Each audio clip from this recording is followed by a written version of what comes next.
Good morning, Heavenbound family, and all that might be listening. This is Pastor Larry with a moment in the Word on this Saturday, September the 19th. I was praying about what God might have me share with you, and the book of Job came to our mind. And there's a number of lessons that we can learn just from the first chapter of Job in reality.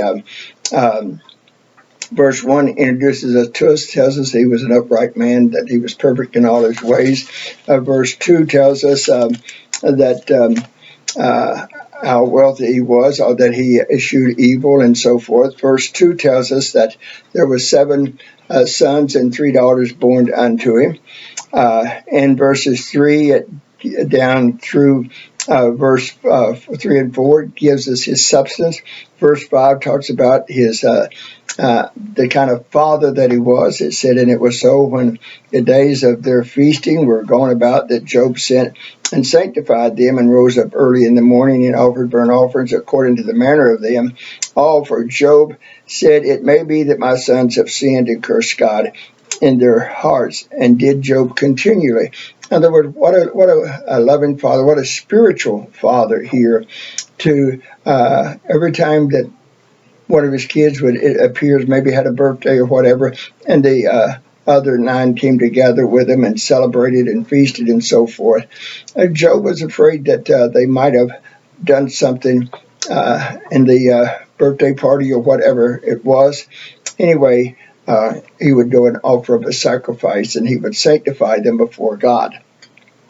Down in verse 6 it said, now there was a day when the sons of God, that's the angels of heaven, came to present them before the Lord. Possibly they come before God to get their assignments for the day. That's a congestion there. But now it says, and Satan came also among them. And the Lord said unto Satan, whence comest thou? And then Satan answered the Lord and said, from going to and fro on the earth, and from walking up and down in it.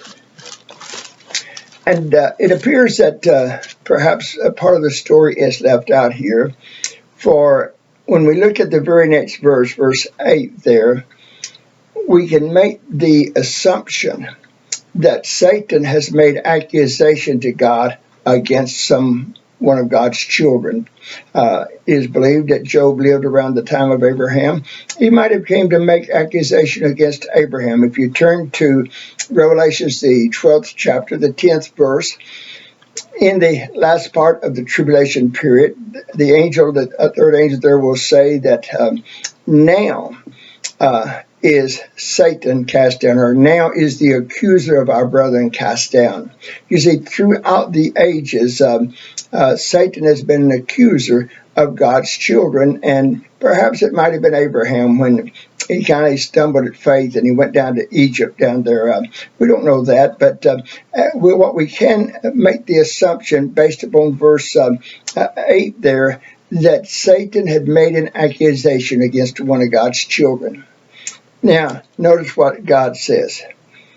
And the Lord said unto Satan, hast thou considered my servant Job, that there is none like him in the earth, a perfect and an upright man, one that feareth God and escheweth evil? What confidence God had in Job. And we have to ask our question, would God have that kind of confidence in us? Could God trust us to the degree that he could hand us over to Satan to do anything to us that Satan might choose to do short of taking our life? Would we be true to God? Notice it said, then Satan answered the Lord and said, does Job fear God for naught? Has not thou made a hedge about him and about his house and about all that he has on every side? Thou hast blessed the work of his hands, and his substance is increased in the land. Why had God built a hedge around Job? Well, the Bible teaches us that God protects. God's protection is upon his people. Psalms 91, I believe it is, says that 1,000 will fall by our right hand and 10,000 by our left, that the arrows will not come near unto us, and so forth. God protects his people when his people are committed to him. But now then, notice what God is going to do for a moment. And Satan says here in verse 7, but put forth thine hand now, and touch all that he has, and he will curse thee to thy face.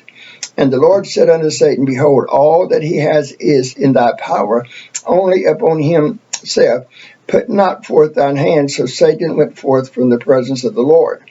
And there was a day when his sons and his daughters were eating and drinking wine in their eldest brother's house.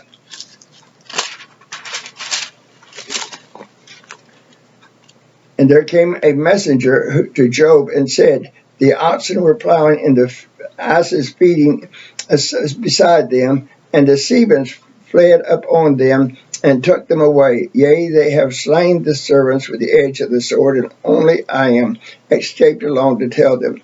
While he was yet speaking, there came also another and said, the fire of God is fallen from heaven and has burned up the sheep and their servants and consumed them. I only am escaped alone to tell thee. Now, the next time you want to blame God for a tornado or a hurricane, know this, that while Satan cannot produce one without God allowing it, Satan does have the power to produce it with God's permission. And in this case, Satan is the one who brings the storm. Verse 17, while he was yet speaking, there came also another and said, the Chaldeans made out 3 bands and fell upon the camels and have carried them away yet and slain the servants with the edge of the sword, and I only am escaped alone to tell thee. While he was yet speaking, there came also another and said, thy sons and thy daughters were eating and drinking wine in their eldest brother's house, and behold, there came a great wind from the wilderness and smote the 4 corners of the house, and it fell upon the young men, and they are dead, and I only am escaped alone to tell thee. Notice the calamity that fell upon Job. As a matter of fact, Job is going to make over in a few statements. I forget if it's chapter 5, chapter 6 there, but here it is in chapter 6. It's, but Job answered and said, oh, that my grief were thoroughly weighed and my calamities laid in the balances together, for now it would be heavier than the sands of the sea. Therefore my words are swallowed up. For the arrows of the Almighty are within me. The poisons whereof drinketh up my spirit. The terror of God do set themselves in array against me. This is how Job felt. But now notice Job's attitude. Back here to verse 1 again. In verse 19 it said, and behold, there came a great, we write that in verse 20. Then Job arose and he rent his mantle. That's after he found out his kids was dead. Then Job arose and he rent his mantle and he shaved his head and he fell down upon the ground and worshipped. Notice in all of Job's calamity, he worshipped God. Notice verse 21. And said, naked came I out of my mother's womb, and naked naked shall I return thither. The Lord gave and the Lord has taken away. Blessed be the name of the Lord. This is Job's attitude, and time will not permit me to go on further. Ultimately, of course, all kinds of afflictions will come up on Job's body, and yet when his wife says, why don't you curse God and die, Job said, thou speakest as a foolish woman. We receive the blessings of the Lord. Should we not receive evil as well?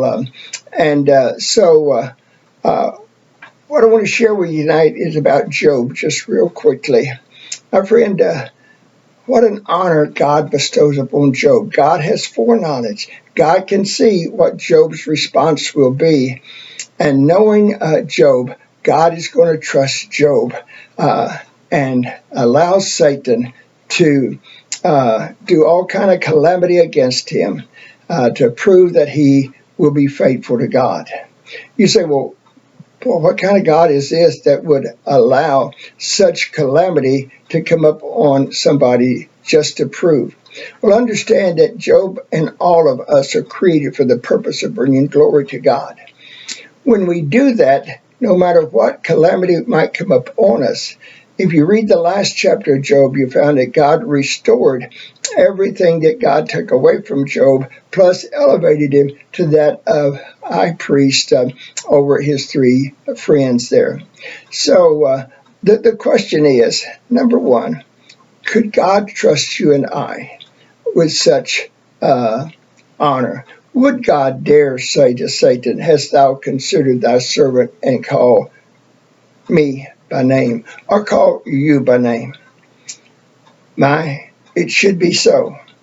And let us weigh that out. Let us think about it, and let us determine that we will so live before God in such faith that God can trust us with all that Satan might bring against us.